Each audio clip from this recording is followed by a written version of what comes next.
We are interdependent and our fates are linked. And so that at the core has to be what governing institutions are about. I think about a government of by and for the people, and that means that we don't keep government hoarded inside the halls of power, and that we release policies and participation out into our streets and into our communities. You think about power in the democracy, it's really about who gets to sit at the table of governance to write the rules that create policy that affect us all. Ordinary people, low-income people, people of color, women and women of color are not at those tables. What we've experienced in the last 40 years has been an effort that's been strategic, coordinated, and deliberate to repeal the 20th century gains of the 1930s or the 1960s and 70s. We are in this crisis of powerlessness, of inequality, and of, in many ways, the failure of our democratic institutions to govern us. But let's remember that this experiment in the US is kind of unheard of in the history of humanity. We are all dreaming of a multiracial, inclusive democracy with fairness and equality and freedom for all. Power is not fixed, ever. It is defined by certain ideas and notions at a point in time, and those things can always change.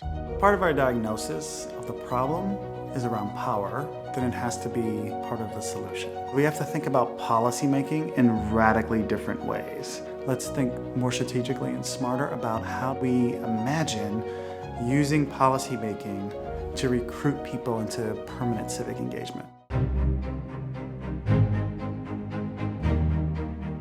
We cannot possibly know the impact of the policies we create on different groups of people and how they live them. If our most urgent priorities are about working with people's most basic needs and we're trying to build in a human rights agenda, we have a huge responsibility to make sure that our communities are part of the co-creation of government. It's like new ideas about policing is created out of young people's ideas. New ideas about education is coming out of teachers and parents and community members. The way I think about politics is hyperlocal. We can launch conversations here and then we can go back and win in our state capitals and win in DC. But we can't fight a demagogue or ideology far away if we can't fight them here at home. We might think of other kinds of rule changes, whether it's a different way to structure town hall meetings or community forums that actually empower people and give people democratic control over their neighborhoods, their communities, over the economy. We began holding education town halls meant to remind us that we do have centralized and common notions of what a beautiful school that educates your child, my child, everybody's child ought to be like. We had almost 2,500 people come out in just our first year. I think because we did that, we reset the understanding of what systems, even dysfunctional systems, ought to become. I have had the opportunity to live in places with, for instance, participatory budgeting. So that's an example of a rule that empowers ordinary people to have a say, to have a voice. The most exciting stuff I've found has been people who have figured out how to articulate fundamental human needs with really creative and unique policy ideas. We've done it by having middle and high school kids fighting for clean and fresh water access in their public school systems. And now we're in a much bigger conversation about school facilities, school modernization, taking out lead. And it started with 12 and 13-year-olds talking about coming out of a gym class in a 90-degree classroom and not having anything to drink in their school building. I think about the range of racial justice groups who said, we're going to target prosecutors in the criminal justice system because we have a democratic lever to elect them or unelect them, and they play such a huge role in determining who gets charged, who gets indicted, who goes to jail, how much time you serve. That was a really smart strategic intervention.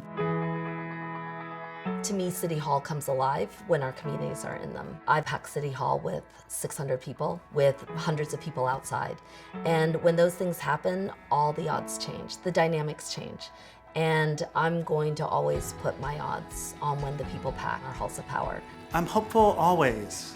Always, always, always. In many ways, we have been here before. My ancestors were slaves in this country. They fought in the Civil War, they experienced freedom, then they experienced Jim Crow, then they migrated north, then they fought in the Civil Rights Movement, and they fought in the 80s and 90s, and there's a spirit of fight and optimism that infuses me because we are not alone in having faced the challenges before us. There can be new levers to power. There's a new world that will be populated by people who aren't voting right now, who are imagining different things, and whose optimism and opportunities are right now infinite. And our job is to bring them into a world in which they're going to create their own levers, and we'll see what happens.